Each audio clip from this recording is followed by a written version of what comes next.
Tales from the Tavern was recorded in front of a live Twitch audience.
Hello, everybody. We are back with another episode of Tales from the Tavern. It is great to see you all here again tonight.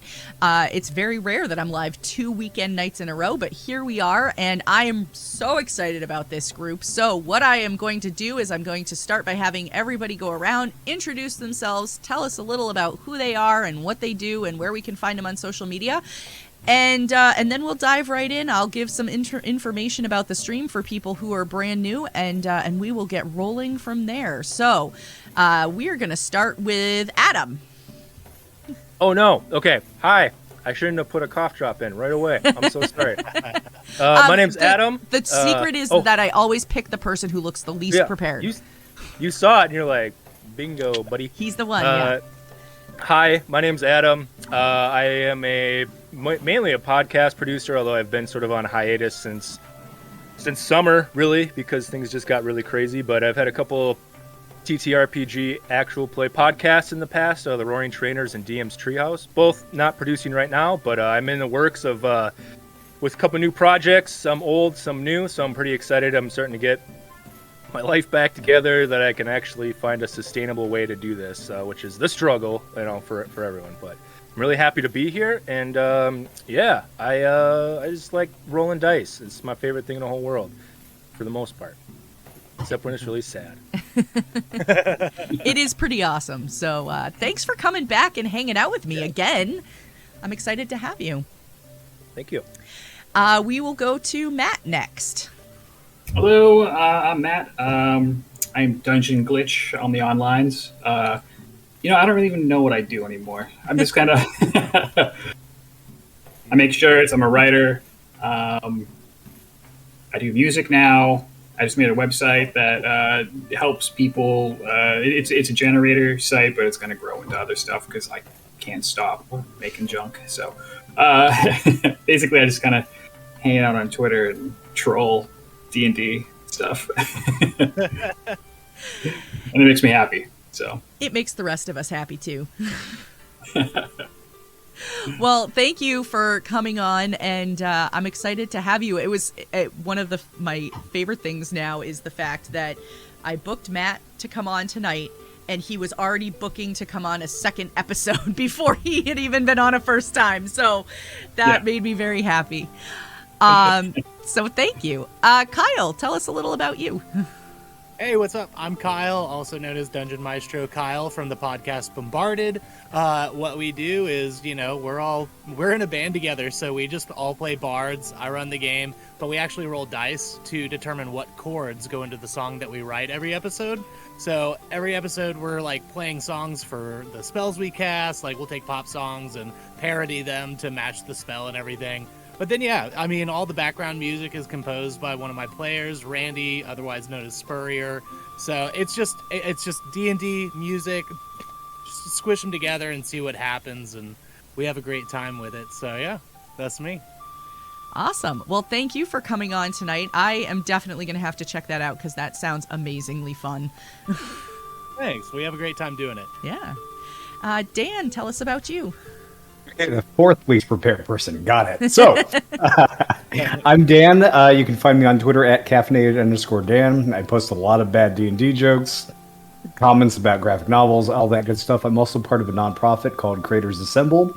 We use comics and TTRPGs and all that. We think it's important to use that in education as literacy tools and a whole bunch of other stuff, and majorly supporting creators that want to make this doing a living. So we try to help out as much as we can.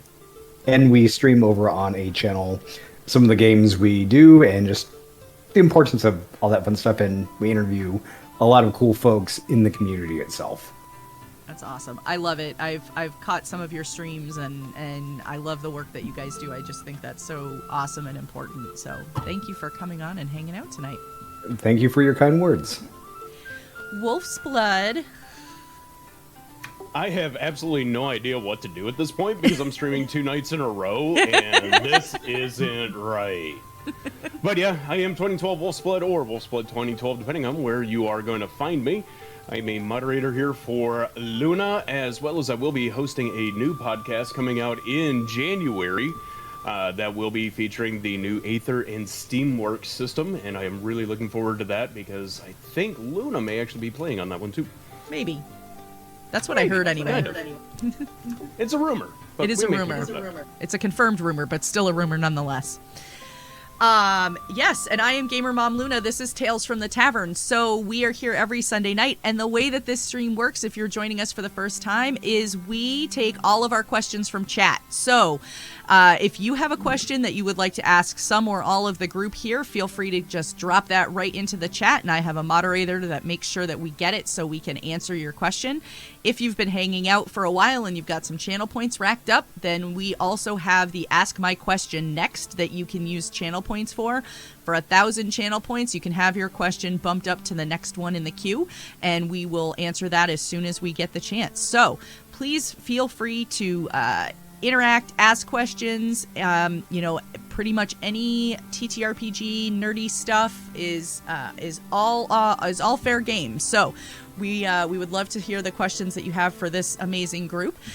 I am going to start us off with a question that they were warned was coming, because we're all very good at keeping running jokes going, probably longer than they should. So my question for you all is, would you ever commit to a running gag or a long-term bit on social media? And if so, what is it about? I feel like I'm the guilty party that brought this aboard or onto us. So yes, very easily yes. Back at the beginning of October, end of September, I challenged Matt to a candy corn off, seeing if we could post about it very cleverly for the entirety of the month, and the winner would be crowned the candy corn connoisseur of the year or something like that. And a special extra shout out to Matt. He got branches or back, whatever they're called, to retweet and like his post there towards the end of the month. So it's like double win. Dang, that's awesome. Get those brands on board. Yes, Yeah. there you go. So it was quite special.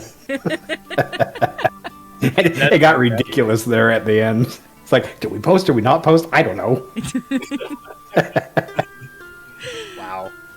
Yeah, it was fun. We had a lot of people hating us or loving us, depending on your taste in candy corn. Some people got really into it. They were like really passionate. It's like, you like candy corn? I'm just like, you. They're like ready to unfollow me, and then like they came back afterwards and were like, no, I'm gonna follow you again. It's like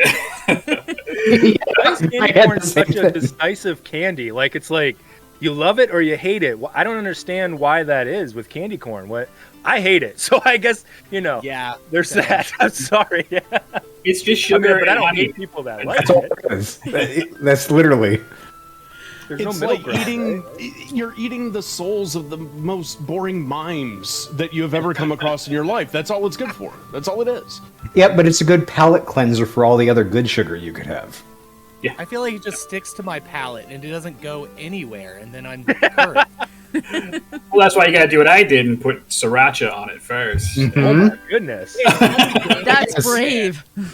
Yeah, Candy corn is a mode of transportation for sriracha. Yes, or any other multiple kinds of foods. Everything. Yeah, is. basically. Oh. Wow. Yeah. I feel like that one's gonna keep me up at night. The candy corn and sriracha. Well, it's probably great though, right?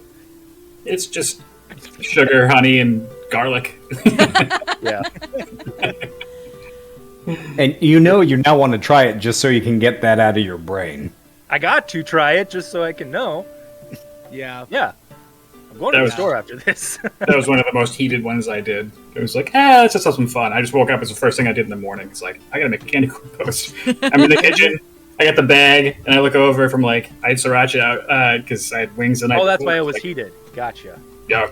That, and then people were, I just posted it. It's like, Got him. Well, you've already trudged into the field of condiments. You might as well explore all condiments possible to see the best pairing. Because there's got to be a good pairing, right? Well, the sriracha wasn't Somali bad. or candy corn.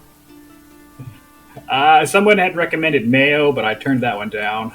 Ooh, that's fair. Yeah. Yeah. Good call. I'd like to try a good, stone ground Dijon or something like that. You could get fancy with it. Get spicy. Everything's Sauce better for with ranch. gravy. Yeah. That's true. Yeah. Let's turn this into a whole episode of Hot Ones with just candy corn. There you go. There we go. Yeah. See, I'm now regretting not sending you all candy corn, and we could have that sauce lined up during the stream. Just don't wipe your eyes. Don't wipe You have to your eyes. roll dice to get progressively hotter with your. Oh, there you go. Yeah. Okay, so I'm going to pitch this. This is an episode we all come back for next October. All right. I'm down. I'll put it on the calendar. I'm down for this. We're all going to suffer, so. I have most of the sauces in the fridge already. I was so- gonna say, Wolf's Blood can hook us up. He's got them all. Oh my gosh, that's funny. So this leads me to another question, still on the topic of food, but we'll rein it in a little bit and bring it closer to the TTRPG table. Oh, never mind. It's gonna have to wait. So. We just had an Ask My Question Next come in, so I'm gonna have to ask that one. But then we can jump back on the food thing if we have the chance. Let's see. Dungeon Matter, Matt, who ran our one shot last night, would like to know what blackmail did Luna use to get you on the show. But his actual question is, what is your favorite fantasy trope? Oh. Ooh, that's a good one. The good guys or the bad guys? I don't know if that's strictly a fantasy trope. But I always like how that, that kind of turns the aspect of what your players or what you may be doing within the narrative of the story. And, of course, if you find out along the way, it's like, okay, well, we realized we weren't doing the right thing. So, how do we fix what we broke?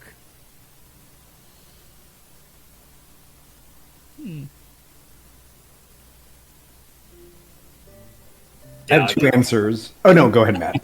Oh, no, I don't even know what my answer is yet. I'm just saying I like his. It's okay, because Dan has two, so just take one of his. Sure. Well, he may not want one of them, considering what I'm about to say. How Luna got me on the show is incriminating pictures of my dice. And one of my favorite tropes is the concept of the MacGuffin. I just love throwing those into stories. And one of my favorite bits, back to Sam and Max, the old TV episode, is they were actually looking for a MacGuffin's MacGuffin. Or something like that. And just the meta-ness of that really always makes me happy. So I try to work that into fantasy occasionally. I love it.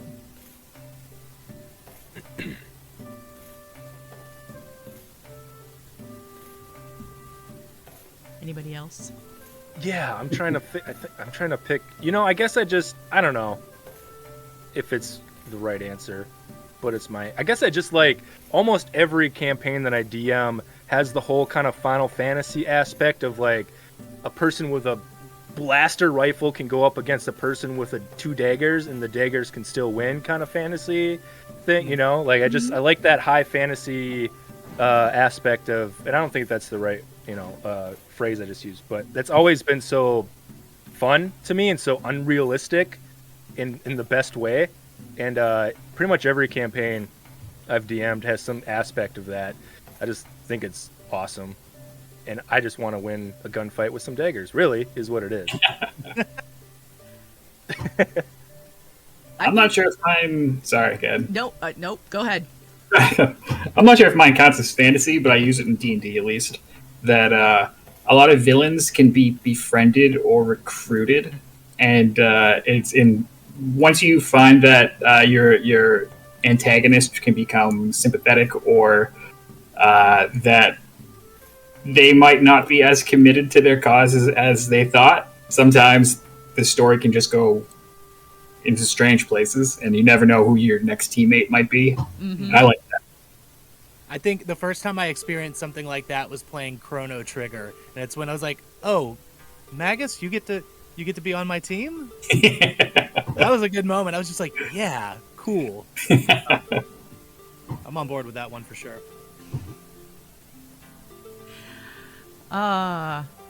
I think probably one of mine would have to be, well, I mean, I'm always into like the high fantasy, so like a world that has magic and all of that stuff. But taverns, I love taverns. Like I love just the concept of all the things that could happen at a tavern. All the tales that you could tell. No, I'm not going to go there. I was waiting for it. Right?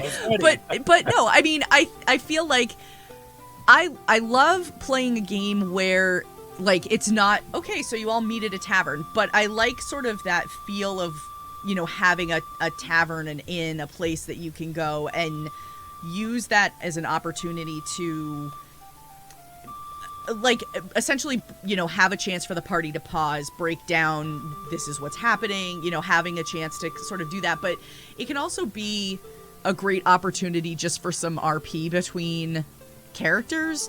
I know I've talked about it on this show in the past, but there was a game, a Pathfinder game that I used to stream a couple years ago, and we were in the tavern, you know, the local tavern in town, and we had recently fought a water elemental.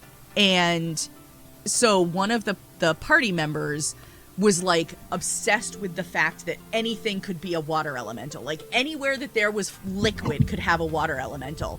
And so the magic user in the group decided to use prestidigitation and create essentially a mead elemental in his drink. And it was brilliant from like an RP sense. It was hilarious. We had a blast with it. I mean, it was just so much fun.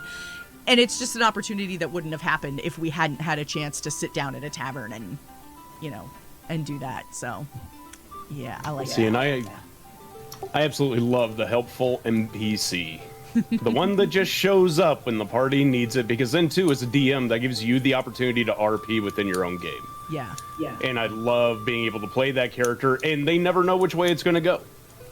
And I have a stable of characters that I fall back in on that no matter where I'm at, those characters will end up showing up, and they'll be helpful, they will be not so helpful, they'll murder people. It's great.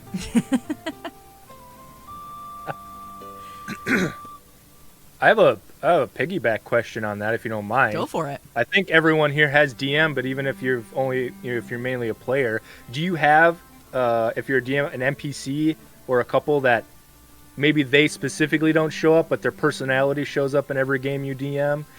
Like, do you always have the same? Like, I literally have a couple NPCs that are in every single game because it's just too fun for me. And if I have players and a couple other, they love it too because they're like, there it is. Yeah. I'm just curious if you have that. And give us a little bit. Come on, like, you got a voice for it? Can you go into it? Wolf's Blood, you're chomping at the bit. Just go. No, it's okay. It's okay. You guys can go ahead. Dave doesn't need to be the center of attention. No, Dave's only here to do things. Yeah, Dave's not going to do anything fun. No. I have a piece. He used to be a PC. His name is Dave, and Dave has been around now for almost 20 years. Wow, that's awesome. Yeah, I'm old. Anyway, so Dave started out as a 1 foot 6 inch tall gnome alchemist. He had the absolute best of intentions, but he had the absolute worst luck imaginable. And so even though he intended to do the best thing for the party, something always went wrong. And so whenever he would do anytime he did alchemy, cast a spell, anything, I had to roll on a wild table for Dave. And that impacted what happened. And the DM that I was playing for at that time did the absolute best thing ever and gave me a Rod of Wonder. And I used a Rod of Wonder for all of my days, and now Dave has been through D&D, Shadowrun, Star Wars, and a few other campaigns just because I cannot let him go. The last time that I saw him, he was a computer virus that had just taken over a Star Destroyer. And as it was entering hyperspace, it was blaring "Staying Alive" while all of the lights and turbo lasers flashed in time. And he's That becoming part of lore for Aether and Steamworks, isn't he? Dave is going to become part of the official lore of Aether and Steamworks. Yes. I'm excited Ty, about if you're that. listening, I promise to get that information out to you soon. I have almost the exact same story.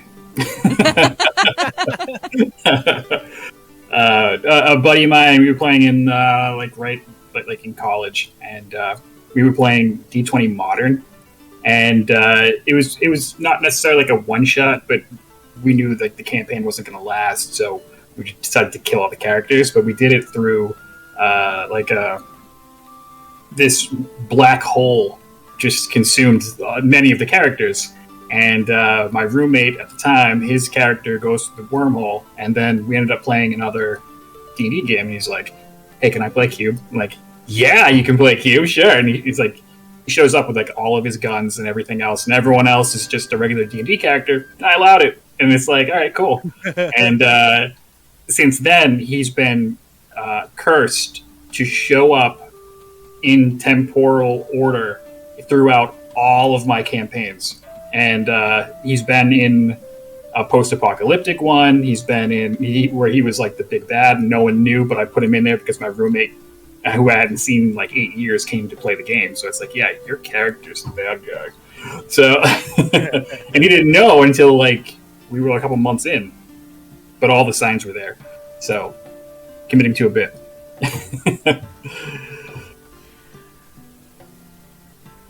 I don't have anything. Oh, go ahead. I don't have anything, so you go ahead. So mine is a very recent creation that will be showing up in every game I do going forward. He got created this summer. He is a bugbear named Starktooth, and he is a stand-up bard and tells the absolute worst D&D jokes. He even has a suit that if you throw tomatoes off it, they just kind of slop off and it's nice and clean. So he's basically Fozzie Bear, but as a bugbear. Nice. So that is the best way I can describe him. And I have players that absolutely hate his existence. And it brings me pure joy just to bring him in at random times they're not expecting. That's awesome. feel I like I just need got to drop Fozzie Bugbear in my head. I can't get it out, but that's great. Yeah. That is really Does good. he have the hat? And Oh, the he's tie? got the hat, he's got the little bow tie, he's got everything. Does he say Waka Waka or something different? I haven't figured out what his catchphrase is going to be yet, so I take suggestions throughout the evening. Oh, there we go. There you go. So, chat, you have another mission now. Questions and suggestions for a catchphrase. That's awesome. Before I forget, we just got raided by Paradise Productions, so hello, welcome in, Raiders. Nice to see you. And also, we also just opened up a giveaway for a $25 gift card to Matt's shop, Gemmed Firefly. So !enter if you would like to enter in to win that. And we will get that out to the winner at the end of the evening. So, yeah, !enter. You have to be here to win, though, so you got to stick around. All right, so we have another person that used the Ask My Question next. And so this is a 3-part question on world building. And Lord Richter would like to know, first part, how do you keep track of all of your ideas? The second part is, what is one thing you wish you had done sooner? And the third part is, what advice would you give a novice world builder? Some of those might all be the same. I personally use OneNote. I think it's a pretty good little, program to be able to keep track of things. I like the way it organizes stuff and how I can make subpages and everything on it. As far as advice on world building, ask yourself for ridiculous questions. Just start as it's like, okay, you've got this like this concept, this town. It's like, okay, well, what's the main export? Is there anything imported to this town? What does this town need? Is it landlocked or whatnot? So asking yourself questions just constantly, and imagine yourself as a player. Like, if I'm a player in this world, what do I want to know? What would I want to know walking in or going through it, or lore-wise, what do I want to know? You ask yourself those questions, gives you the opportunity to answer them before your players have the chance to ask them, and then you're like, roll a history check. And then you hope they roll low. I use Google Docs a lot, and I use the outline function, so you can get it up and you get different subcategories in there. I found that works really well for me.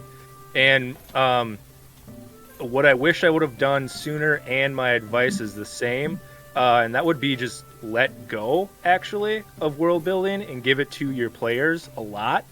And I learned that after learning Dungeon World, which is a system I really enjoy. But just if you don't know an answer, ask your players, and they will give you some really great answers about what, counterpoint to what Kyle said. If you're going into a town and you don't have an answer, like, I don't know, what is the vibe of this town? Like, what's their main export? Throw it back to your players, and they get a little bit more of the world building. It's a collaborative thing. And one thing that I really enjoyed is there's a supplement to a Dungeon World called Perilous Wilds, and inside they have a lot of tables that you can roll on to just randomly create encounters or what a city's like or anything like that. And I find myself using that a lot. And you just have the players roll a d12 a couple times, and it gives you what's there. And it's pretty cool. And I think the players, they like rolling on tables too. At least mine do. So that's my thing, would just be actually don't create as much and let your players input at the table. And that's fun. It's also fun for me to figure out how things they say fit into the world. That's been really enjoyable for me personally.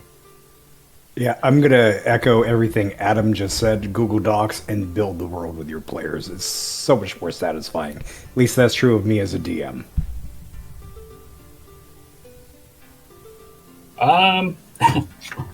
So my ideas, I write on junk mail, and if I don't lose it, then it must be worth keeping. So that's basically it. Something I wish I'd done sooner would be all of this, because and learn 5e. I kind of put D&D off for like a decade, and finally came back to it. And now I'm just kind of like engrossed in it. I love my life again, so it's fantastic. Advice is, when you're talking to your players, pitch the type of game that you wish you could play, and if they're into it, then you know what you want to make because it's there. And then riff off as mentioned before and see what you come up with. But as long as you keep communication solid and everyone's okay with some creativity here and there, and you try to explore and not do everything that everyone else is doing, you're really going to make some memories. So that's what I do. Yeah, I'm definitely with Kyle. I love OneNote. It's probably one of the easiest things to use. I used to use Google Docs and Sheets. It's okay, but I don't know. There's just something about the way you can manipulate OneNote that makes it super easy. The other thing is, I'll reiterate here, and I'm going to go to work here for a second, so I'm sorry for anybody else that understands this terminology too much. Build your world at the 30,000 foot level. just give that broad, overarching understanding of what your world is supposed to be. Maybe some of the controlling factions, things along those lines. But when it comes down to the details and everything else, let your players do it. When you start off, getting into that session 0, get a little bit of an idea of where you want your players to start, and then talk with them about how they want that world to flow. And you guys will end up building that world together. Yeah, I think it might also be important to stress like a difference between like world building and then maybe like setting building, like whether you're working for like a setting of one part of your world and developing that compared to the entire world. That might also help you break it down. Like it's one of those things I always heard, like, how do you eat an elephant? One bite at a time. Mm-hmm. So like, you know, think about like the setting you want to do, and then once you like feel like that's really nails, like then you can broaden out and be like, okay, well, how does maybe this thing over here affect that setting? And it's just like a small little like you know, a little extra thing you can do that doesn't have to be fully fleshed out, but that essence is still there. I don't know if anybody, you know, really differentiates between the two. I've never really thought. I mean, I've thought about it, but I don't know if I practice it. It was just talking off the top of my head, really. So.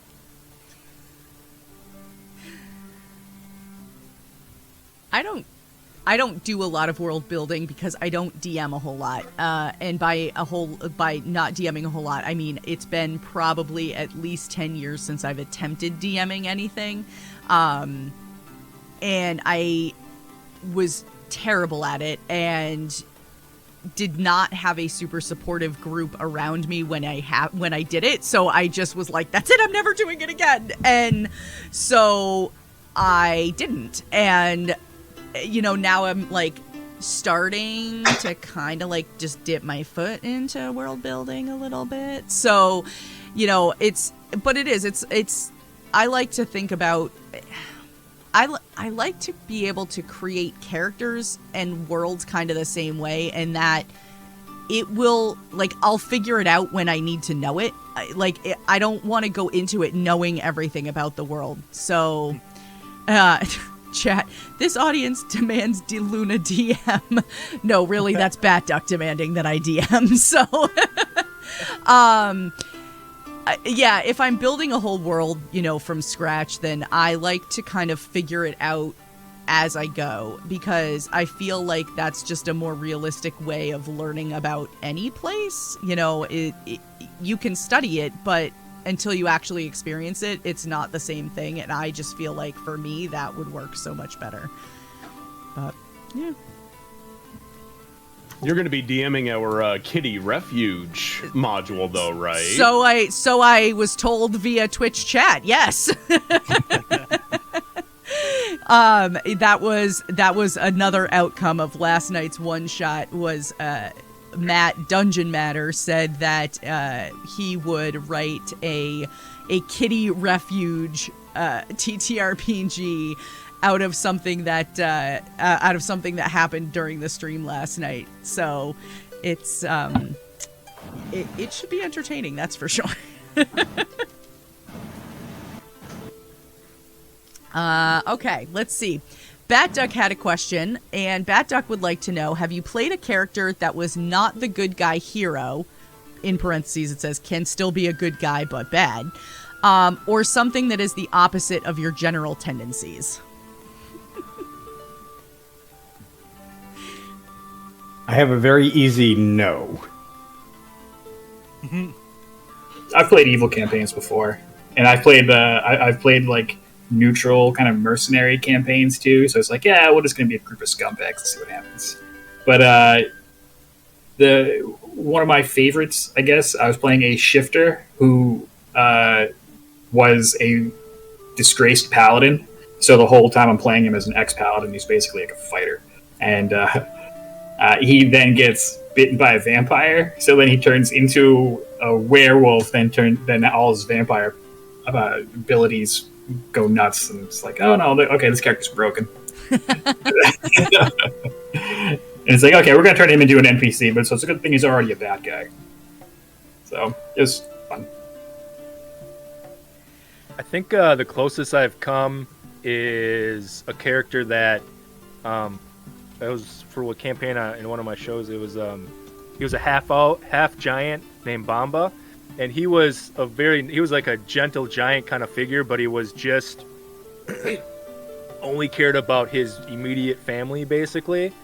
So seeing, some strife in the world didn't really bother him that much. And that was, it was kind of tough and weird to play out. I know it's a game, but sometimes you really get into it sometimes. But that was probably the least me I've played. Otherwise, just some version of me amped way beyond what it really is usually how I come about my players. But never evil or bad. I don't know, that'd be tough. Kudos for you doing it, Now I want to. It's fine. I got some dice. You guys want to play? Let's kill everyone. We could just turn the game into that, or this interview into that for the rest of the stream. Yeah, I mean, that could totally be a thing. Last night I straight up murdered a guy. So... True story. Yeah, I mean, I have a tendency of playing kind of evil characters, but last night's character is... I want to be accepted by the group, and Luna's character made a reference to the fact that she wanted to see this guy get his comeuppance. So as he's riding out of town, I shot him. And he didn't die, unfortunately, the first time, so I shot him again. And all of a sudden, he had beetle arms coming out and grabbing me. And so I started screaming at the top of my lungs, "Why won't you die?" He was like, "You're evil, you're a bad person." I'm like, "No, I am a good person," and I choked his life away as I'm screaming, "I am a good person." So, oh, that's great. That was fun. Even Chad is going, "But you're such a good guy." I played a barbarian once that started off as like, well-intentioned and everything, real good guy. Was like, gave everyone a chance, and then as it went on, my DM was running us through some of the 1E stuff that was updated for 5E, and I got one of the sentient weapons that's in that book. I think it's Black Razor, I think is the name of it. I can't remember, but it was like, yeah, let's you need to kill people, right? And I was like, I do need to kill people. You're right, because it's what needs to happen for the good of the land. And he's like, yeah, whatever you got to tell yourself, man. I'm like, yeah, that is what I'm telling myself. And so it's just like this slow descent into doing what I thought was the right thing, regardless of the consequences. And the rest of the party's like, hey, you don't need to do that. And by the end of it, it's just like, so we're done with our, we completed our overall goal. And they're like, so you can put the sword down. And I was like, no, I'm going to leave and I'm never going to talk to any of you again because you've tried to stop me doing what I wanted to do this entire time. And you can try and stop me now or live. And that's kind of where the campaign left off. So. And then Don't Stop Me Now by Queen starts playing. Right? Yeah. Yeah. I'm having such a good time, just murdering people. Yeah.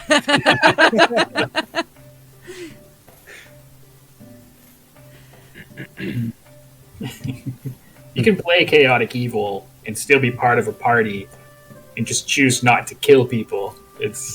I think so many times people just kind of oh, evil rolls means you're an absolute villain. You can just be a jerk. Yeah. I played lawful evil quite a bit, and it's been a lot of fun.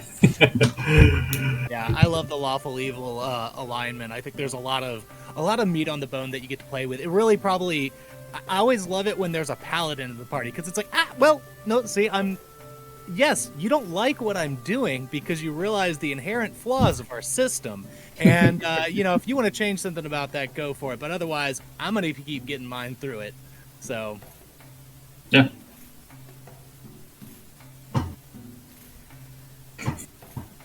I've done a character that was, she was just such a bitch, which is inherently different than how a lot of people know me. But we're talking about, this was a game that was streamed on Monday night after a 1-hour commute, after working all day, and so it came pretty darn naturally. And, it was just channeling all of that, exhaustion and frustration from being at work all day and getting to do that. But it was a lot of fun to do it. We weren't playing D&D, so there wasn't technically an alignment system. We were using World of Darkness lore. Like, all bets are off when it comes to alignment systems there.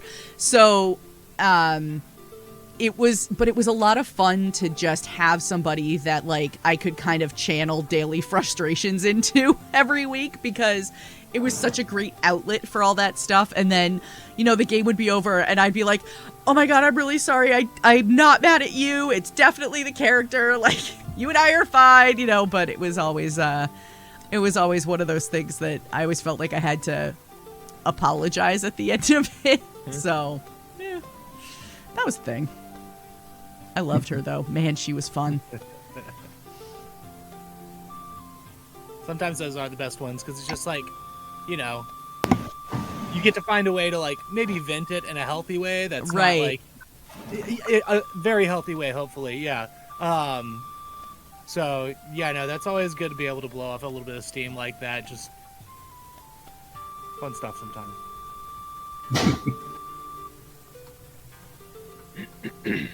I never get the chance, but I like playing Lawful Evil because I'm basically chaotic good. You can tell it's chaotic. So, This conversation is really making me want to try it out. I haven't, and I really want to now. Yeah, I'm right there with you. Yeah. Okay, all right. Another idea on the list of things I won't be able to do. Yeah, me too. I've got a big old thing here over to my right with this, like, Dan wants to do but will never get to. Yep, exactly. It's on my board right over there.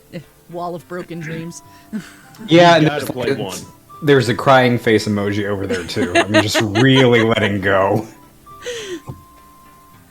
Oh gosh. There's something very fun about playing a serial killer type of character that is lawful evil, that is just awesome. We were playing a Star Wars campaign a couple of months ago, and my character played the ship's doctor, but as part of his backstory and such, he was very Dexter-esque in how he approached everything. And so the very first time my party started realizing, oh wait, this guy may not be, the really nice doctor on board, I slit the throat of a bounty hunter that had tried to kill me. And it was like, hey, he tried to kill me, so I'm just making sure he can't do it again. This is just a standard tracheotomy. Don't worry about it. I was trying to go for that, and it became very obvious because I failed my role miserably. I've been doing it a long time. It's fine. Tracheotomy became Colombian necktie. It just didn't work out well. Oh my gosh.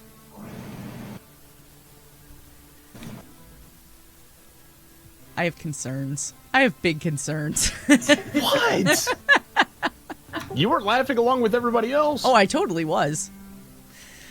Okay, let's see. So we sort of talked about fantasy tropes, but are there any other tropes? Patch is in chat and asked about any other favorite tropes that you like to incorporate in your games.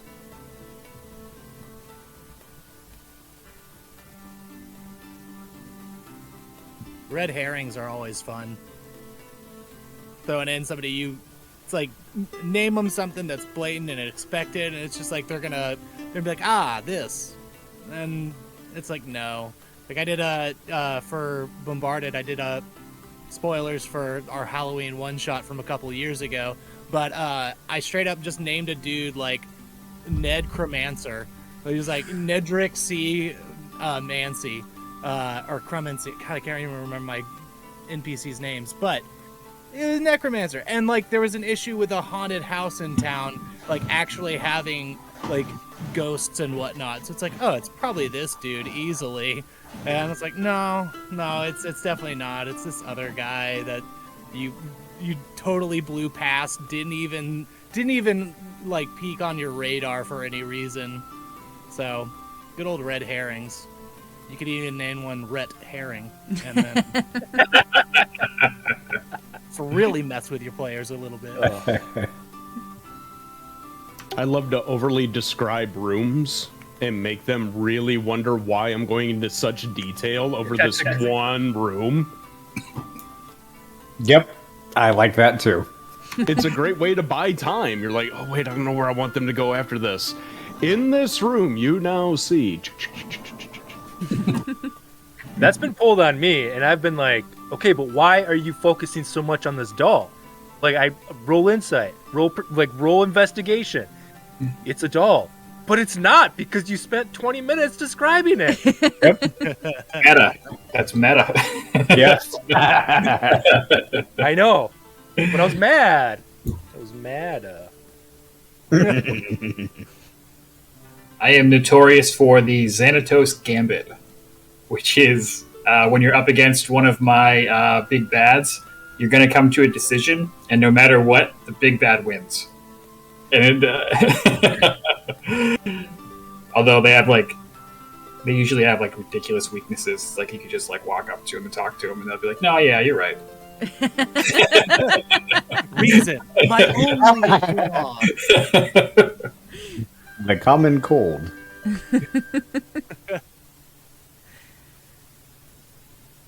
I think just on that, I was just remembered. I had one big bad who literally he was super powerful, but he was just allergic to cilantro, and like deadly allergic to cilantro. Oh my god! And they figured it out, and they snuck it in his meal, and it was like, you got him, good job. And I was really proud of him because I thought maybe I just was too obvious about the hints, but they figured it out. Yeah, good job. Bro, to speak to one of the comments in chat, I did that to one of my players when they were sneaking around a haunted house. I made one of the doors they were listening to a mimic, and they got stuck to it. So now, whenever he plays, he always kicks doors in and does not go near them because he is freaked out. He put his ear to it and just got stuck there. So that was fun. That's amazing. Yeah, the comment in chat, in case anybody didn't see it, I made some friends paranoid of everything after having a big mimic-based adventure. By the end, they were greeting the furniture when they came into the room. I actually once came up against a door mimic and managed to put it to sleep. It was pretty impressive, actually. So we're in the middle of the whole thing, and I'm like, yeah, I cast sleep, and the DM's like, and it works, apparently, because they had enough hit points for it to work, and the door just falls over, so you better get out of the way. I always like the ladder mimic. It's like, all right, there's 2 ladders in front of you. You choose. It's like, all of a sudden, 20 feet, you get sucked up 20 feet up to the next floor. Chomp. Oh my gosh. I saw something in a group that I was in on Facebook recently that, was like this room full of stuff with a sign that said something about like, everything is not a mimic or something like that. It was something to that effect. And then the one thing in the room that was a mimic was the sign that said that everything else was not a mimic. Oh, that's very good. Yeah. Oh, I need one of those.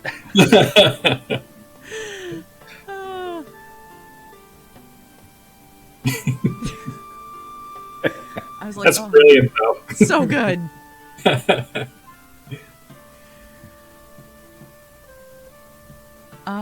Okay, let's see. Vertrox Nightblood used an Ask My Question next, and so Vertrox's question is, have you ever played multiple PCs within the same world? I currently have about 13 characters I have played in Dev Makes Things world of Vima, and the world building that can be done from playing in different areas of the world is incredible.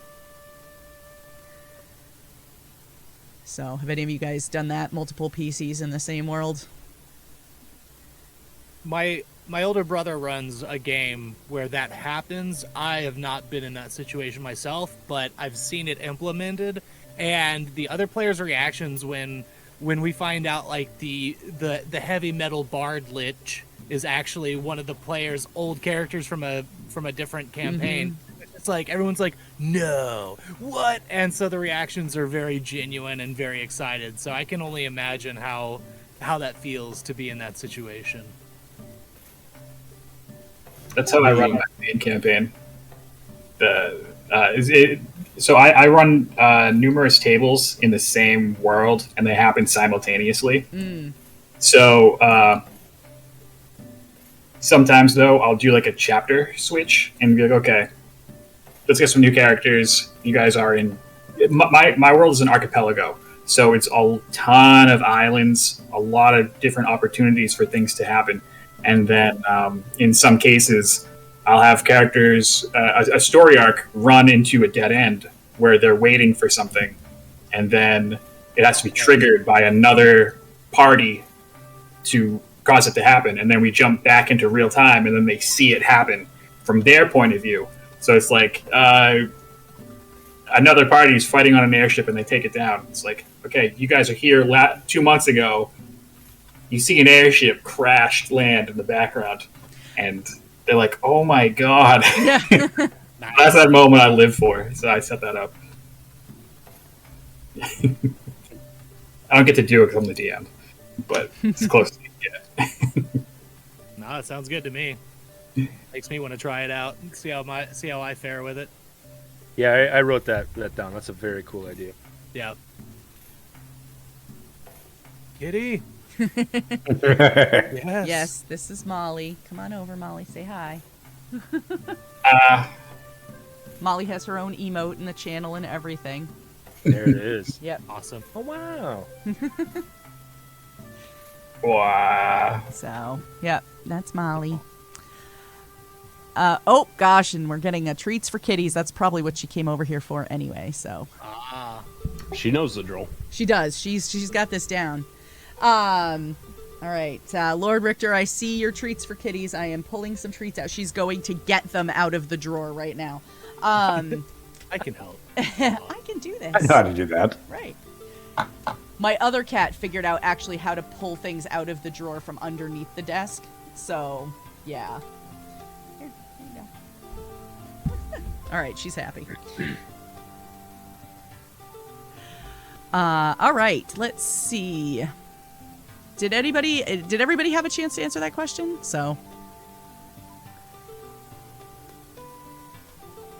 I don't have an answer. I haven't been lucky enough. Yeah, I don't have an answer either. I haven't been lucky. I usually DM. But I'm going to be stealing Matt's idea. Do it. It's a lot of fun. Yeah, for sure. I've had characters in the same world, but they never had the chance to interact with each other. There were 2 campaigns running simultaneously in the same world in sister cities, but the 2 paths never met, so neither campaign went long enough for that to happen, which is probably good, because it would have been weird to have a conversation between my 2 characters at the same time, if they ever ran into each other. Hey, I'll tell you right now, it's just like DMing. When you get 2 NPCs in the same, it's like, these 2 people need to work it out, and it's like, why did I do this to myself? I know I hear that on occasion because I listen to a lot of actual play podcasts, and so occasionally I'll hear that. I'll be like, oh yeah, they're probably kicking themselves for this one right now. Yeah.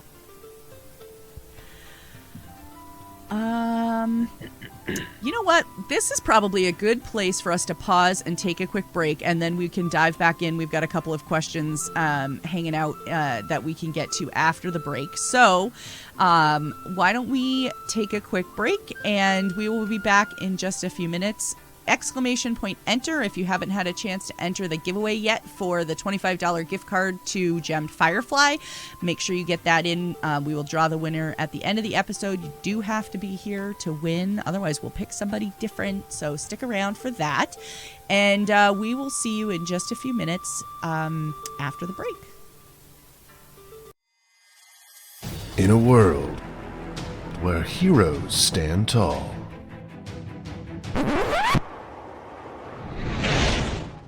What the heck is that supposed to mean? Oh, sorry. Play as adorable hamsters in Disaster Hamsters 2, an epic TTRPG book designed for 5th edition. It's more fun than you can stuff your cheeks with. The book has 3 parts. Ta-da! Everything you'll need to play as a hamster in 5th edition. Ta-da! A whole sanctuary full of adorable sentient animals for your hamsters to explore.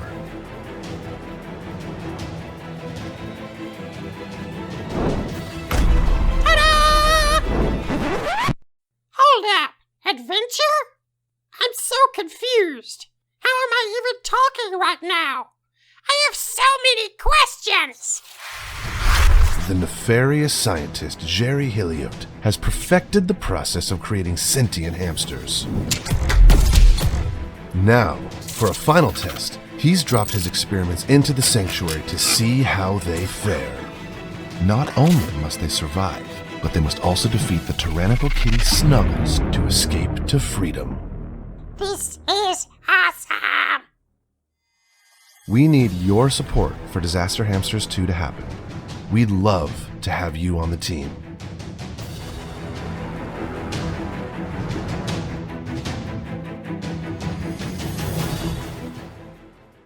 All right, we are back. We were definitely not shopping online during the break.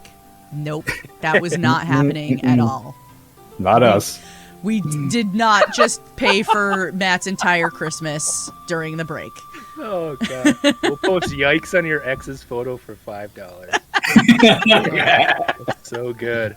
If you haven't Hi, my checked name's out... Adam, and I'm gonna just yell what I see on the site that makes me laugh for the rest of the Matt Duck, I'm not looking at dice pages, although I did, from Matt's shop, buy a shirt that says, "What's one more set of dice?" So... I saw that one. Yeah. Mara definitely did not just get another Christmas present.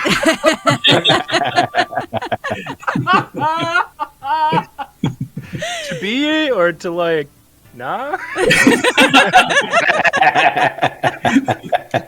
God, it's so good. I'm sorry. I'll turn it off. No, just hide it behind another tab so you can go back to it after the stream. And just open it Yeah, occasionally. yeah. If we hit a moment of low, just open up, scroll, and laugh. And describe Yeah, it. just tell us what you're looking at. Yeah. All right, well, we'll struggling dive not to back go in back with some questions. Matt from Roleplay Chat, because we don't have enough Matts in the group right now. Matt from Roleplay Chat is here and says, hello. A question I've been asking myself lately that I would love to hear explored. We always hear about Session 0, and there is no doubt it's important, but I wonder why Session Omega, as in a wrap-up session at the end of the campaign, isn't as much of a thing. Do you ever do a Session Omega? No, but I want to now.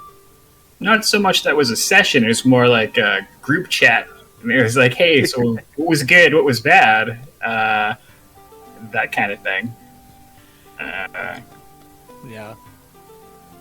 I think. Oh, go ahead, Kyle. Go ahead. Oh, I was just gonna say, I wonder if that's like, all right, let's talk about where your characters go from there, and that way you can roll that Omega session into a 0 session for the next campaign. It's like, all right, well, I know where these like iconic figures ended up, what they wound up going and doing. So I think going with it that way, yeah, that would be awesome.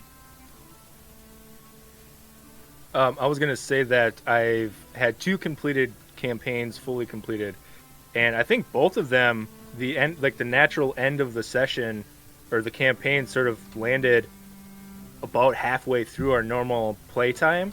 So we just sort of used the latter half to decompress after that. As far as a separated, we're done and we meet again Omega session, no. But I mean, if it were to work out that way, where it's, you know, we're done and then we leave, I would definitely want to come back and talk about it.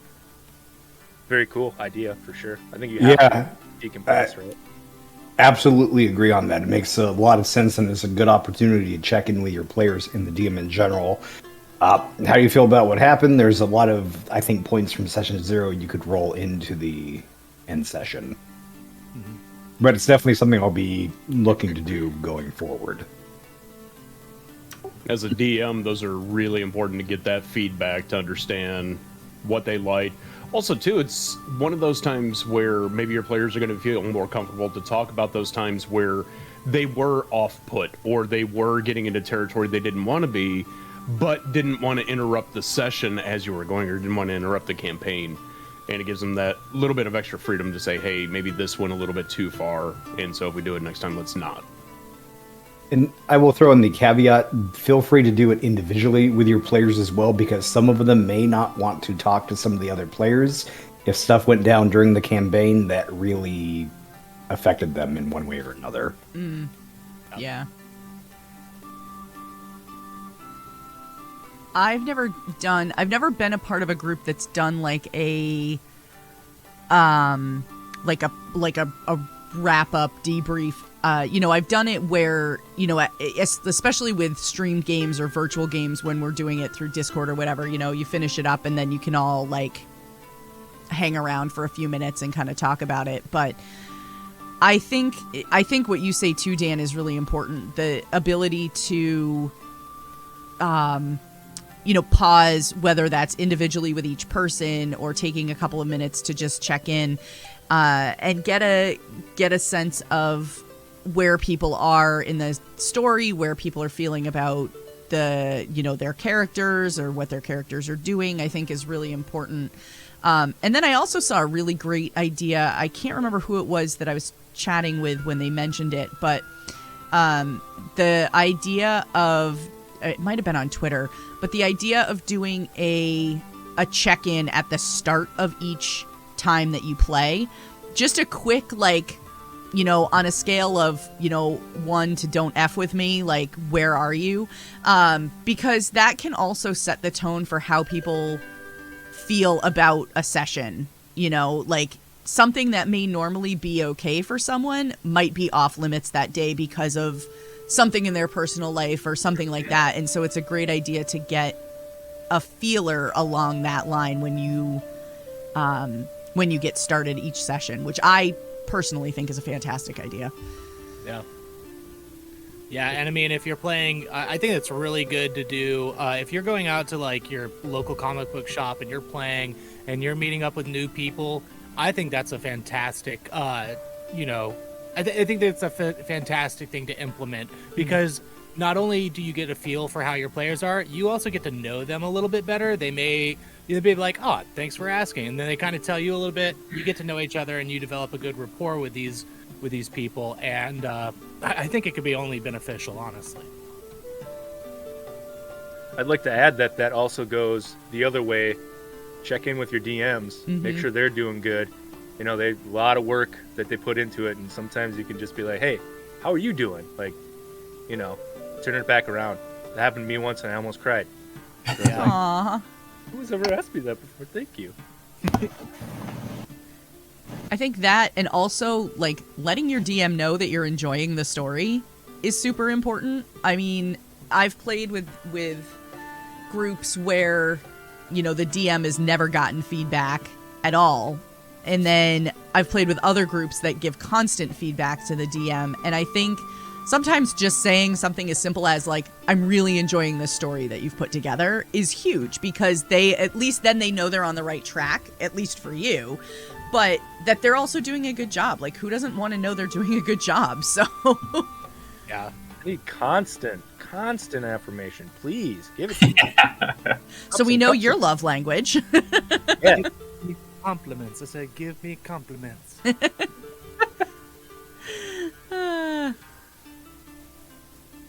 Yeah, Sean in chat just says DM affirmation is great. Yeah. Come on, Matt. I wear this shirt periodically, and it's the periodic table. Yeah.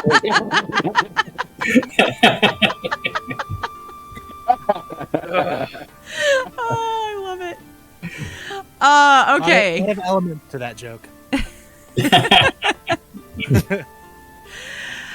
Dark Happiness 112 is asking their first question ever. They've never asked a question here before with the stream, so welcome. And their question is, have you ever had a favorite D&D character you've had in a campaign or ever played? I have. I absolutely have. I talk about her a lot. I'm excited to hear. So she was a halfling rogue fighter ranger. She multi-classed a couple of times, and it was great because the multi-class all happened as a result of this story that she was going in. When I went in with the character, it was actually Pathfinder First Edition, and when I went in with the character, I was like, nope, I'm just going to run a straight rogue this time. Like, I want to take her as far as I can, you know, and all that stuff. And then through a lot of really good character development and story and that sort of thing, I was like, you know, in this particular circumstance, this is how she would react. And so she might train to take a level of fighter. So in her case, her name was Eda Bricks, and the first time she took a level, it was the first time she took a multi-class level. When she took her level of fighter, was right after like the love of her life she believed was blown up in a attack on his ship, and she like went out, you know, to do search and rescue, couldn't find him anywhere, and so she just was like hell-bent on, you know, I need to avenge him, essentially. And so she took a level of fighter for that. And then through the course of being in this town that she was in, one of the it was a non-canon character. There's a whole nother piece to this that is not relevant to the question, but through hanging out with another character in the town, she picked up like some ranger skills from them. So it, for her, canonically made sense to take a level in ranger as well. And so it was actually a lot of fun because she ended up like partnering up really well with like the 7-foot tall Norse barbarian. And so she would, you know, they'd be in a fight and she would be like, gunner, shield, and he'd plant a shield and she would come and like run and jump off of it and like dive attack onto stuff. And it was a lot of fun. She acquired the nickname Yeda Bricks because of it, so. Yeah.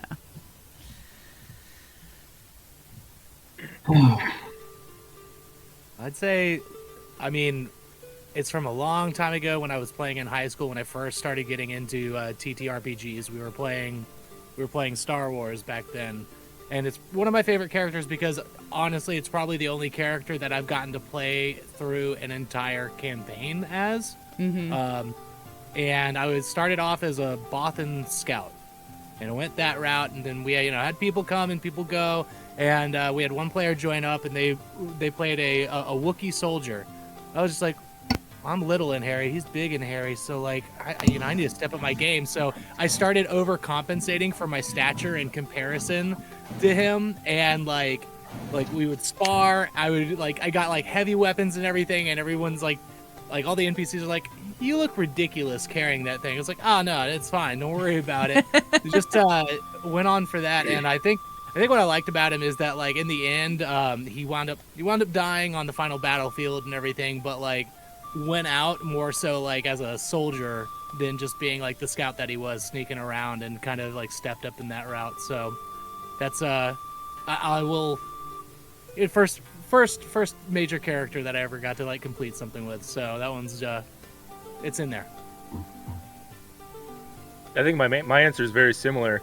My very first character that was basically start to technically end, that's probably my favorite, and it was actually the character I played in my first AP podcast. It was a Pokemon 5e podcast, the Roaring Trainers, and his name was Atticus. He's gonna, you know, it was it's basically me, flannel, kind of big, kind of dumb. That's me in a nutshell. And his Abby, and it was just a lot of character growth, and there was a lot of things that I was going through that I worked out. I know TTRPGs are not therapy sessions, but you can work things out, without harming others that way, Mm-hmm.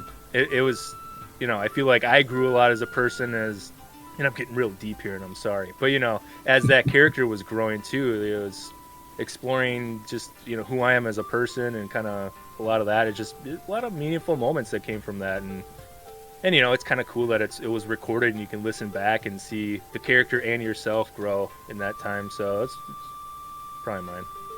Yeah. Also, it's where the beans thing came from.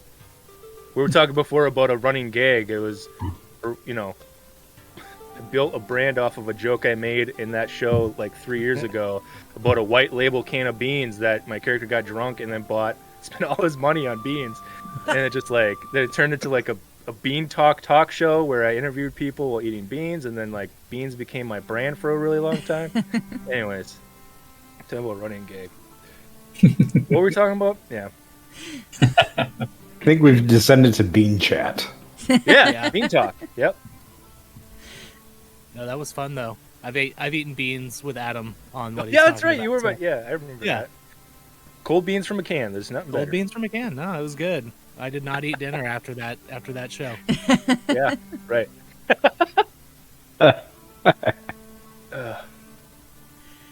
Oh gosh.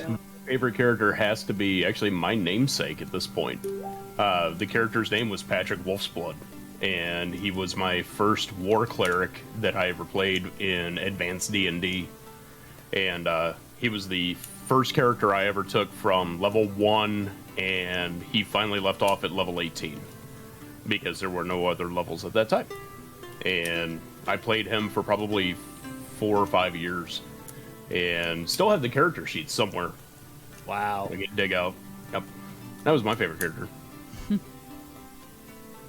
I played a Githyanki Warblade from the Tome of Nine Blades, right around the 3.5 edition, and so his whole thing was doing as much damage in one hit as possible, and it was an Eberron campaign, and I got to take it from level 1 to level 17, and his whole thing, well, one of the running gags with his character is that he loved to go fishing, but he never caught anything ever. His entire campaign, the entire thing, you'd always see him just like sitting on the back of the boat or down at the docks or at a river, and just never, not once, ever caught anything. And then during the final battle, when they lost, he was polymorphed into a fish. Oh my gosh. Yes. Yes. And he was the only survivor, actually, because of that. So- That's too good. This is going to sound sad, but I have actually not had a chance to play a character long enough to really grow attached to any of them. Aww. Oh, beans. I mean, I generally go with like a Dragonborn fighter. That's my secret sauce, I guess. I always like that protection. So, one day. You kind of get into those modes, like, even when it's like one shots or, short form campaigns, it's like, okay, I'm getting my opportunity, especially if you're in the forever DM situation. It's like, I'm getting my opportunity to do this. I just want to go buck wild. I Yes. just want to see what I can get away with. And so, more often than not, it's like, okay, well, the short form, or you just do something. It's like, well, that character's dead. It's like, oh, well. Yep. See, I think I get the better end of the deal because I get to play so many characters as the DM and the world and all that reacting. In my sense, I think that is my favorite character. Yeah. the universe is my Universe. Yeah. Uh-huh. So, do you mind if I answer twice? Because I'm on this website, gemmed-firefly.com. A lot of really cool stuff. And there's a t-shirt, Dungeons and Sloths, right? Beautiful T-shirt, and I believe you can get 15% off by using the code Luna15 at checkout. But I'm reminded of this Dungeons and Sloths thing. My very first time playing online, I played a sloth monk who was kicked out of his village for being too fast, and he would always, and actually it's Kyle. I know I've known you for a long time. For my character Atticus, his voice I used as the sloth. That's how I figured it out. But he would kind of talk really fast or slow, and then when he'd kind of get angry, he'd be like, "Sorry, I flew off the handle. I'll try to keep it back." Just really laying into the fast sloth that's too slow thing. But the shirt's beautiful, and there's a lot of really great shirts on this website. Oh yeah. I'm gonna use Luna 15 to buy a lot to get 15% off. And I mean, if I'm not mistaken, it looks like are some really good deals on this website. Sale running! Oh, goodness. It's holiday sales right now.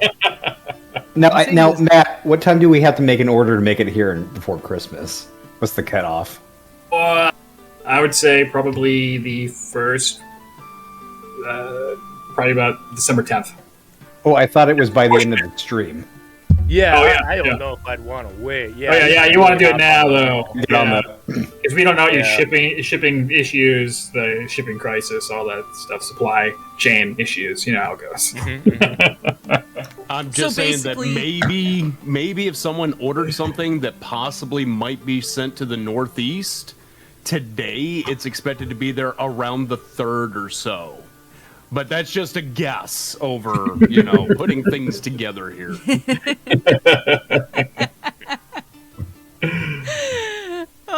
Chat is saying, this is a stick-up. Keep your beans where I can see them and return to the scheduled program. Can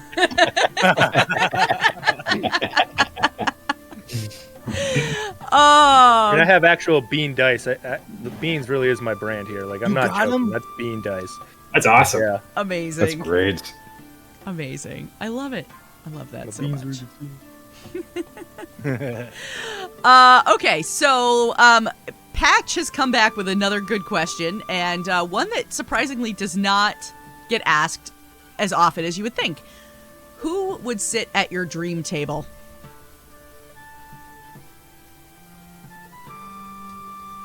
Everybody stops. Everyone on the stream right now. Right? Oh, I'm down. You took the best answer. Well, that's right. Can I be a shill real quick? Is that okay? Sure. I'm going to say Patch. How about that? The table we're putting together right now for the podcast we're starting in January is pretty freaking impressive. And that is probably going to be close to a dream table at that point, for me, at least. Oh, dang. The only thing that's going to make it not a dream table is because I'm going to be there, so... Oh, no. Speak for yourself, Luna. No, that table's going to be amazing. I'm not going to announce exactly who it is right now, but who we're expecting to be there, yeah, that January podcast will be amazing. I'm so excited for that. Oh my gosh. If I had to pick anybody just like from the immediate community, oh my gosh. There's so many people that I would want to play with. Like, I mean, dance and everybody on this stream, and I think that would be a blast. Patch, David Tilstra, Shannon Roby, Star Shinobi, like, that would be I've seen games with them in it, like I produced streams with them all in it, but I mean it's that would be a amazingly fun time. And then if we had to like dig into celebrities, oh gosh, what the heck is his name? Vin Diesel. Like, how can you not want to play with Vin Diesel? And, what the heck is the other guy's? Oh, Mark Meer. I would love to play with Mark Meer. Mark Meer did the voice work for male Commander Shepard in the Mass Effect series. Oh, right. Yes. Yeah, he's a big D&D player. Jen- What's that? Jennifer Halebed. Yes. That's my friendship. Yep. Yep. That's on the list. Yeah. Matt just found out the other day that I actually have a Mass Effect license plate on my car. Oh, sick. That is amazing. Yeah, it says N7-Mako. So good. Yeah, makes me happy. I think my answer is very similar to that. It's like whenever I see a show or listen to a podcast, it's like I want to be at that table because that's a blast. That looks so awesome. Yeah. Yeah, I can't think of it. Yeah, it's so many cool people in this community, in this sphere that we're in. To get super sappy, I'm trying and I'm working on it, but I'd love to have my son play D&D with me. He just turned 5 like Friday, and I tried and I didn't do a very good job because I wasn't prepared enough, and I goofed it a little bit. But we're gonna keep at it. But once I can play with him, I think it's gonna be like, all right, this is great. And then Danny DeVito probably because that's Yes. Oh man. So anyway, I started blasting. So I'm a garbage goblin. Just come out, start eating garbage. Oh man, I was thinking like, Robert Paulson would just be an amazing, just for the voices alone. I think it'd make an amazing DM. For if you don't know, he does like the voice of Yakko from Animaniacs and Pinky from Pinky and the Brain. He's phenomenal. So I think that'd be good. And of course, going celebrity style, like Matthew Lillard, Yeah. big time. Can we throw Tara Strong onto that table then, please? Oh yeah, totally, absolutely. And Felicia Day. Oh yeah, no, that's those are good ones too. I always wondered what it'd be like to play with Tim Curry. Oh, Oh, yes. Get that voice in there. It's like, this is going to be nuts. I love it. you know who I think would have been amazing to play with? Robin Williams. I had that written down too. Yes. Yeah. Yeah. Big agree. A lot of voice actors, though. So good.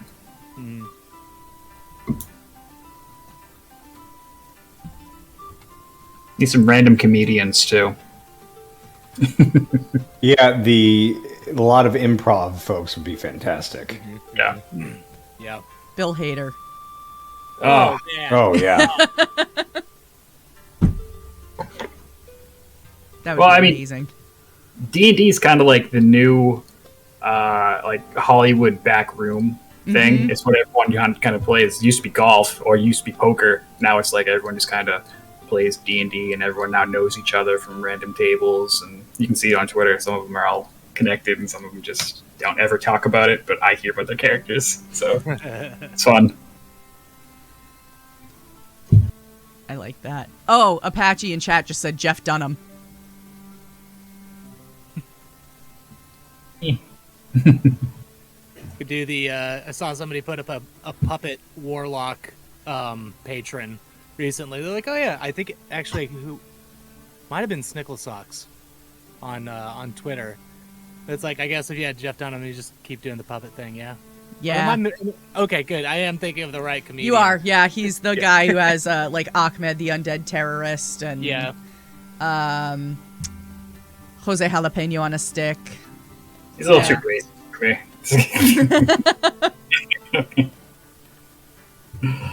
Oh, Jeff Goldblum. Yep. I see in the chat he said that, yeah. If I was putting together like a really RP heavy table, Ian McKellen and oh gosh. Mark Hamill. Mark Hamill. Ooh, yeah. Patton Oswalt. Yeah. You know what I threw into the mix? Oscar Isaacs. Oh yeah. Patch says Stephen Colbert. I mean, Oh yeah. Oh yeah. Did y'all catch his one-on-one with Matt Mercer? Like I think it was a couple years ago. Yeah. That was super so cool. good. So good. I have to say it's funny none of us actually said Matt Mercer. I think it's assumed, right? Yeah, In a lot of cases. Yeah. it's like well, yeah. Anyone said Kate McKinnon yet? Oh, Oh, that would be fun. That'd be that awesome. would be. Andy Samberg probably be very entertaining to play with. Yeah. Basically, if they were ever, well, I don't want to say anybody, but most people, if they were on Saturday Night Live at some point, would probably be a lot of fun. Yeah. Yeah. Chris Redd is crazy. I love him. So yeah, I would totally do that. Underrated. Yeah. Oh, chat says Keenan would be wild, and somebody else said Bill Murray. Okay, if Keenan's gonna be at my table, then Kel. Then Kel has to be there. there. But the big question, would you have orange soda at your table? Absolutely, without a doubt. And I'm gonna probably say her name wrong, but if we're going back like that, I think Lori Beth Denberg would be one to play with. Yeah, she was cool. Yeah. Oh, Patrick Rothfuss just came up in chat. Yep. So yeah, I don't know that. I'm not recognizing that name. He's an author. From what did you write? Name of the Wind. Name of the Wind, yeah. Oh. Yeah, I don't know that one. That's fair. I think I have a copy of it sitting across my room, actually. Henry Cavill. Yep. Ooh. Yeah. I'd say Robert Jordan, but we had never finished the campaign. We'd never leave the town.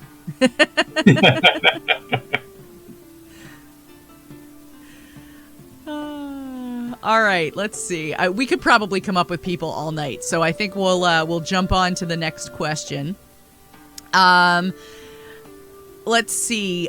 Question from Apache1222. What are your thoughts on survival-based campaigns, such as where you need to make sure your party is hunting and foraging for food, cooking the food, and setting up camp each night? Personally, as a DM, I hate tracking that, so no. There you go. I finished. Enough I'm tracking, no thank you. I finished Tomb of Annihilation earlier this year, and that was a big part of it. And I wanted to claw my eyes out on a regular basis, just thinking about, like, okay, another just trudging through the jungle. If I were to ever redo that module, I'd be like, no, that aspect I hate. Go away. So, thought it would be my bag. Definitely not my bag. I said, nope, here, you can take it back. I will gladly not have a bag. And more power to the folks that love to run that type of stuff. It's just not my personal taste. Yeah, same. Yeah, I mean, if you got it in you, like, I don't know, maybe if I was on the player side, depending, even then. But yeah, do it if you're feeling it. Yeah, I was gonna say the same thing. If the whole table's into it, go for it. Obviously, that's like you have to be on the same page for that one, like most things, right? But then I mean, like survival video games are huge, so I mean, I think you could really do it right as long as everyone's into it. I think it could be very fun. Yeah, not my thing, but like I love totally survival video games. Like, yeah. Put me in them, and I'm like, yeah, I can do this for hours. And it's like, how to capture something like that and make it really, meaningful and not just, I don't know, as mundane as it would seem. Yeah, If the the mundane game- part. Sorry, go ahead. I'll have it. No, all right. So the mundane part can definitely occur. There's some, I don't know. I've had some success with the man versus nature aspect. of it. But once you can find a way to streamline it, it becomes obsolete in a way, which is fine. Like we ran a campaign that had to do with like the jungles of Zendrick and Eberron, so you're constantly running into the fatigue and the exhaustion levels, and but once you figure out a way to deal with it, you're just kind of like, okay, now we're going to keep doing that, and then time travel. But once you figured it out, it's like you can't say that we didn't do it, but we didn't have to do all of it. Right. And yeah, it's just kind of seamless that way. If you wanted to do it, that's the easiest way, I think. Yeah, I mean, like being able to use the mechanic of fatigue and everything, like, awesome. But once there's a workaround to it, it's just like, well, I guess I won't be opening that lid anymore.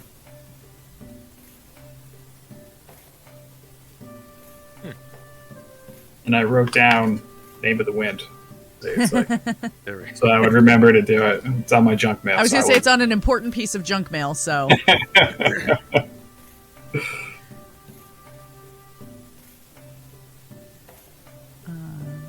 let's see. Jason C. Shadowbane would like to know, what is your favorite fiend in D&D lore? It's a fiend? That's the question.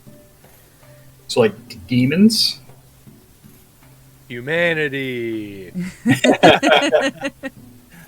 Electrum. Yeah. Have demon stories. So- Yeah, I'm gonna Yeah. Demon or devil? Okay. You know, I'll just go ahead and admit it. I don't think I know enough about that topic to really have a favorite. And that's my bad.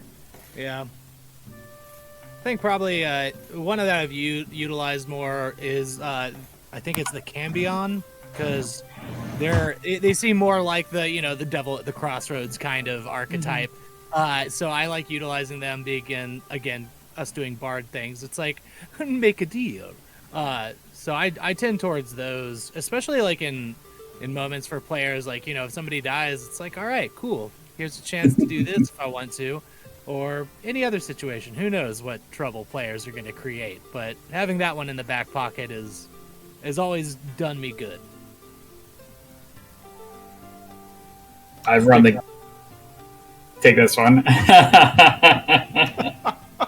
I think one of my favorite ones is honestly are imps. I love bringing in imps because you can bring them in at very low level, give them a taste of what it's going to be like, and then later on you can start twisting them so it's, yeah, you're slaughtering thousands of them, but they actually feel really bad because these are, they're being forced into you, and it's just a meat grinder, and you can put your party through some moral dilemma there. I love imps. They're very, very versatile, and you can give them extra powers when you want them. Yeah. I ran a campaign with 2 paladins of St. Cuthbert, and they ran the gamut of the Fiend folio in 3.5. So I have to throw a shout out to the Baylor, because they're the monolithic mega fauna of the Fiend folio. They're that demon that shows up in Lord of the Rings, basically, and. We had a transmutation wizard turn one to stone and then use stone shape and shrink, and he hollowed it out, and then later he threw it at someone and then did stone to flesh, and it exploded for 50 damage.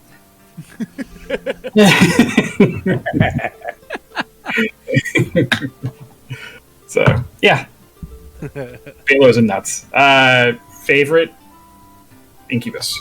You can do a lot with them. Yeah. Yeah, I don't have an answer for this. I haven't run enough fiends yet.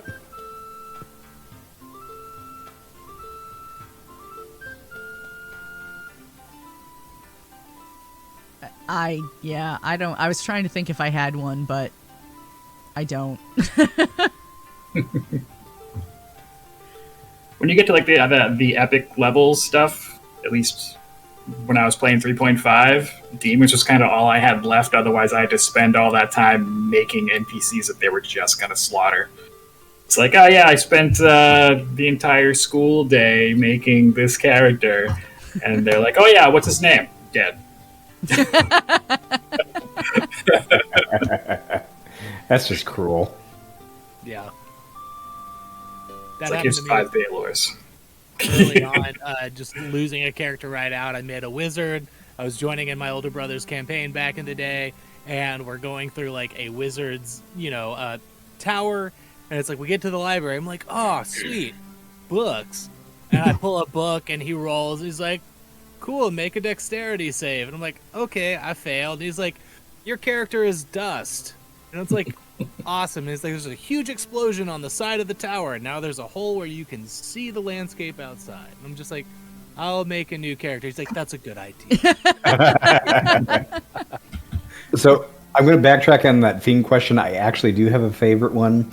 Archduke Zarel of Avernus. I got to run her in a level 20 arena battle, and it gave the players a lot of trouble. Moving out of D&D, I'm a huge fan of Shadowrun, and the insect spirits that you could bring in and have come against the party, or even have the party use, those are a ton of fun, because you can bring in insect spirits that are genuinely just cockroaches, and they can be surveillance, eyes, ears, whatever, all the way up to, monolithic creatures that are taking over the entire city of Chicago, which isn't too far from the truth. So, love the insect spirits in Shadowrun.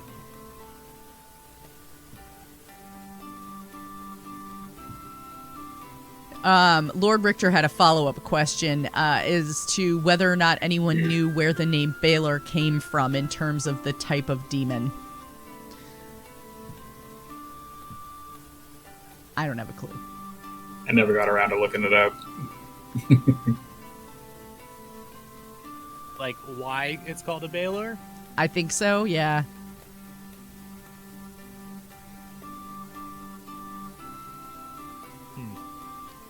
I feel like there's a hay joke there, but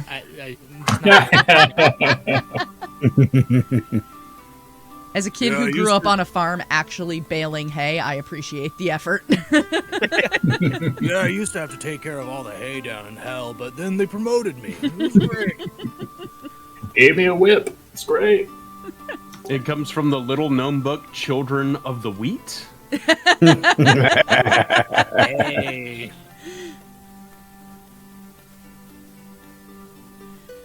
All right, let's see. So Matt from Roleplay Chat had another question, and it was, what is something you did in game that worked much better than you expected it to? Well, one time I was playing a gnome wizard, illusion based, and a friend was running us through some of the Tal'Dorei content. And we had gone to White Mount, and we were doing that whole part of the arc, and we were towards the end, and I was like out of spell slots. I had this thing where my character was just like, I don't care what the weapon is, I'm gonna throw it, because I just want it not to be close to me, so I'll go with that. All I had left was a crowbar, and I threw it at the master vampire's wife, who we had staked her because we thought she was a vampire, but she wasn't.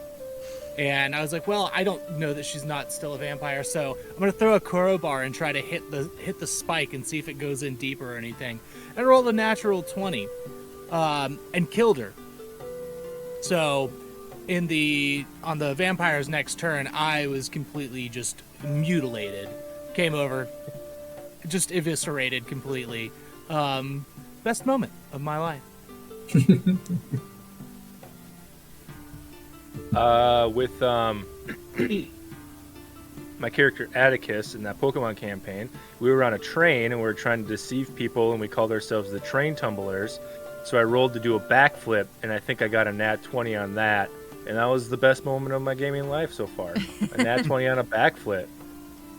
And it became a thing, and I just kept doing backflips all the time. And it worked so well. Why not? Yeah.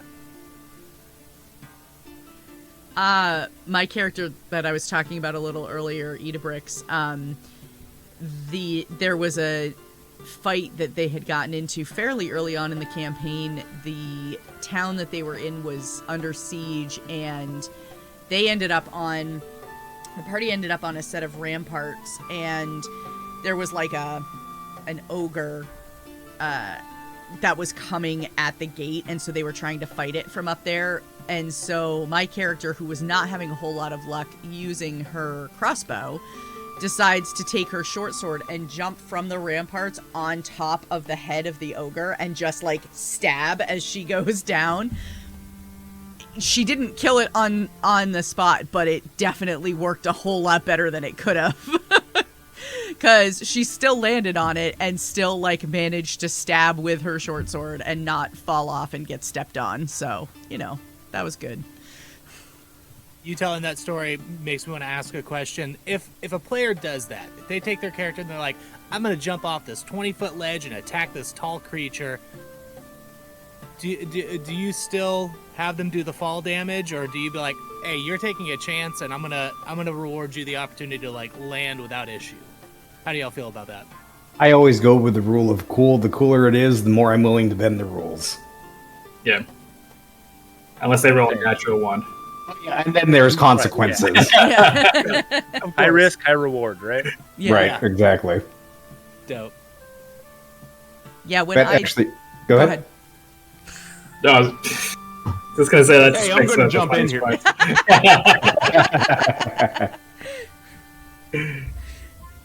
Okay, I'll go. I don't have a story myself, but one of my favorite moments when I was first DMing, a player was playing a gnome named Lonnie Gnome. So he was a lawn gnome barbarian, and he used a bear trap and chucked it tied to a rope, chucked it off a rampart, and it clamped onto a giant's face. And the party was all able to zipline down to get into combat. So it was rather ingenious. So it's like, of course I'm going to allow this. That's dope. So it went way better than I thought it possibly could have. I got a question for the DMs in the group and watching. I was running a campaign, and I had this kind of, it wasn't the big bad, but it was a boss. And long story short, they basically one-shotted the boss by kicking him off a ledge. And I'm wondering, like, is that something that I love the way it turned out, and and if anything, it opened up my eyes to, like, obviously it's not something that'll happen all the time, one-shotting bosses, but if they're like really come up with an ingenious plan and the dice are with them, I mean, one-shotting a boss is such a cool thing. Has that ever happened for any of you, or is that something you... Yes. So, that one time that I DM'd that I said didn't go very well, that's what happened. Oh, yeah. My story with that actually loops back to the original question of something that happened that worked out way better. So early in the campaign, around like level 3, we did like this carnival thing. So like an obstacle course, you go through it, and then at the end there's goofy prizes, and they won a arrow of slaying, and if you spell it out, it's like an actual sleigh that you can ride on. And like, yeah, if you shoot it, it'll turn into a sleigh. It's a gag joke. 10 levels later, they're fighting on a mountaintop in the snow, and the wizard, the big bad wizard, and an ogre mage, they're standing together fighting, and they got this big things going on. They're summoning like a comet or something crazy is happening, and the paladin, who was an archer, just pulls out the arrow of slaying and just hits it and says, "Jingle bells, mother," and hits him, and it goes right over the cliff. And it's just, that was the end of it.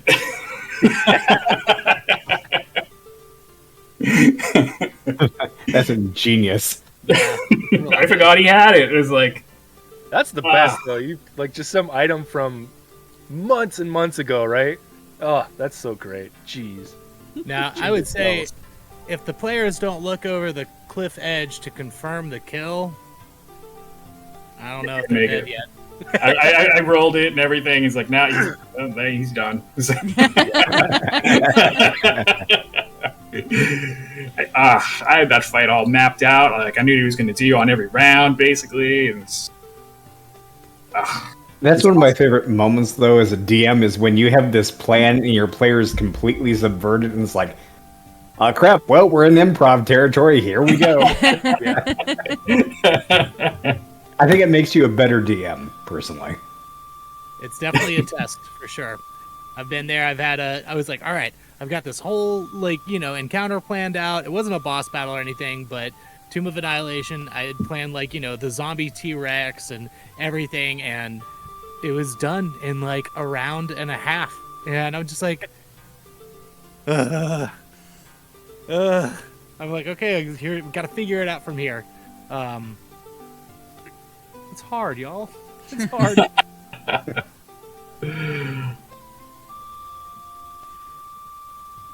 All right. Well, we are just about out of time, so we will go around again and have everyone just remind us of who you are and where we can find you online, and then we also will draw a winner for the $25 gift card to Gemmed Firefly. So ! Enter if you haven't gotten your entry in yet and you would like to.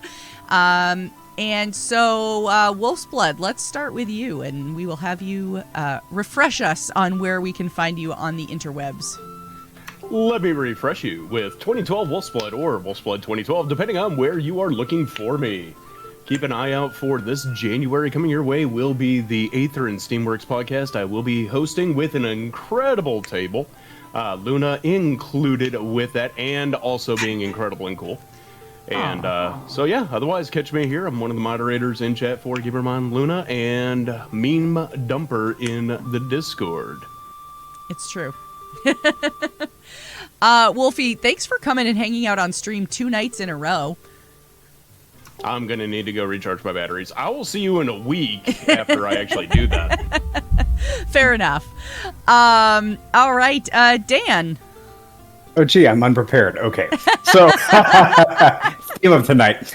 No, you can find me over on Twitter at caffeinated_Dan, the nonprofit I work for at Creators Assemble, or at our website, Creators Assemble, or here on Twitch at, Creators Assemble. You get the idea. There's a name theme there.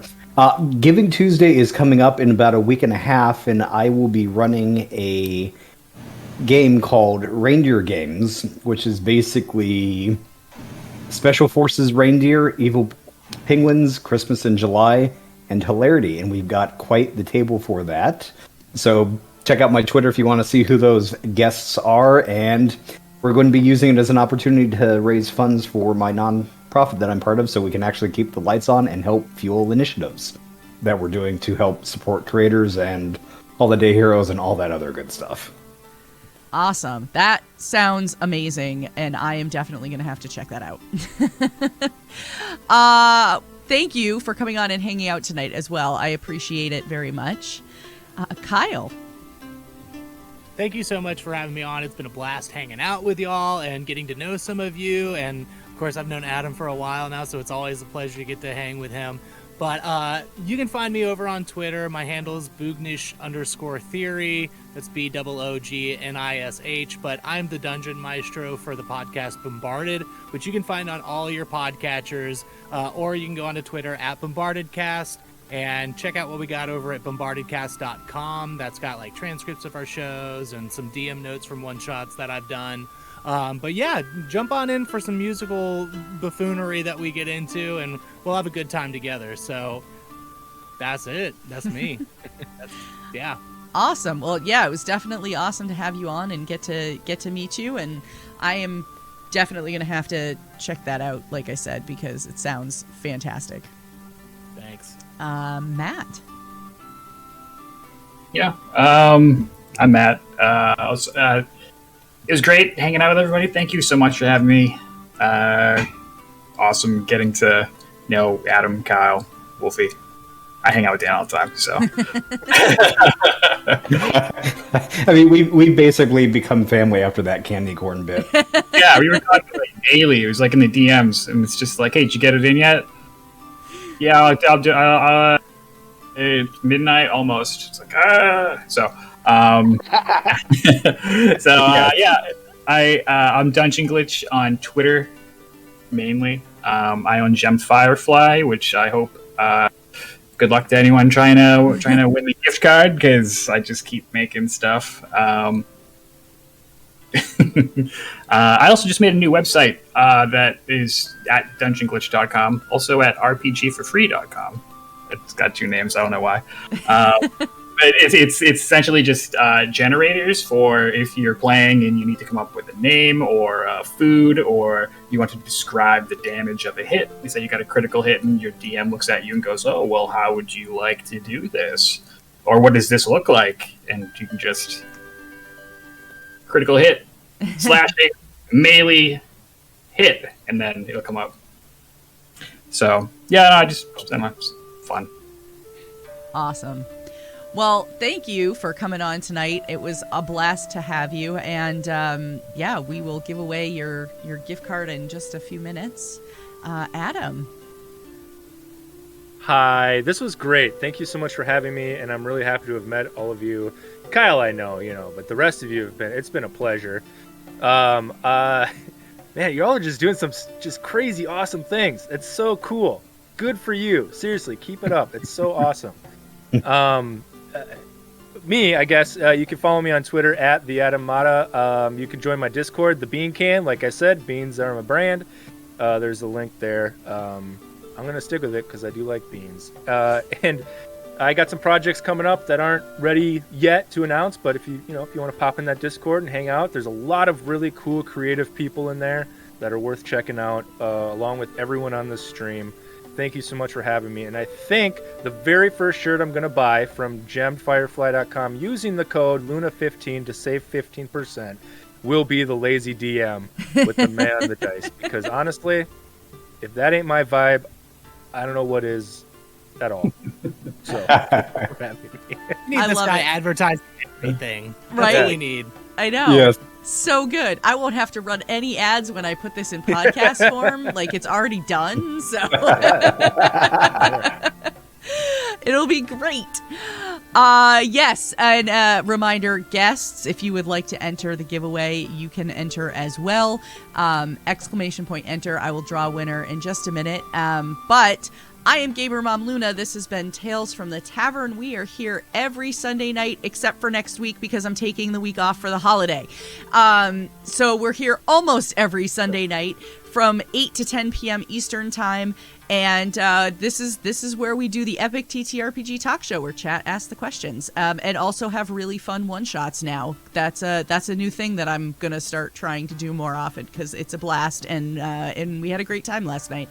If you didn't get to check out the one-shot last night, the VOD is available, and it's also going to be posted on YouTube first thing tomorrow morning. So that will be available, and that was a system called the Crashlands. It is a space fantasy system that is very rules light, a lot of fun, and you can use the hat generator, rolling dice, and that's the best part.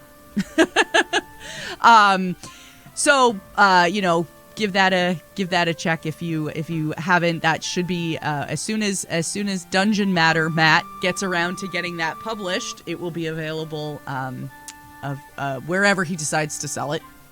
But definitely worth a look. So thank you all so much for coming and hanging out tonight.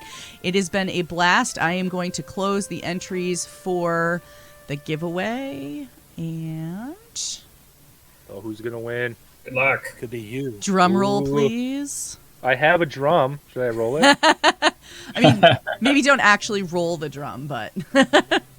And the winner is Patchter. Patch, you won! Yay! I will DM you your code, and we will make sure that you get the chance to do some very, very fun shopping and enjoy all the stuff. And we want to see pictures of it.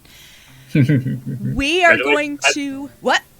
Congratulations, Patch. Yeah, congratulations, Patch. I know, Patch, you won again? Shocker. Patch seems to win every giveaway he shows up for that I am involved in, so it's kind of a running gag now. But I am glad that that you will get to use that patch. And we're going to go raid a channel that we raid periodically, and by periodically I mean like every other week. So we're gonna calm our night down, and we are gonna go raid my friends over at Turtles and Chill, and finish off the evening by hanging out with a very low-key turtle tank.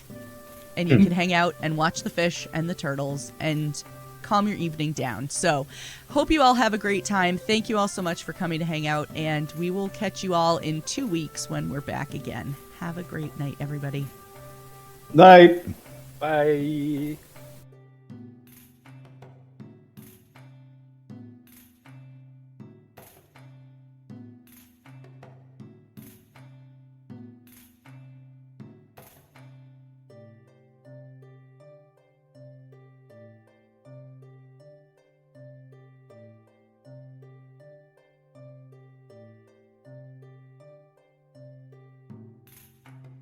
Thanks for tuning in for another episode of Tales from the Tavern.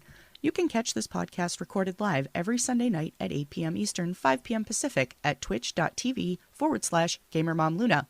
All of our questions come directly from chat, so we never really know what to expect when we go live. If you ever have a question or would like to add something to the conversation, feel free to reach out on Twitter at GamerMomLuna and use the hashtag TFTT. You may just get to hear it answered. Thanks so much.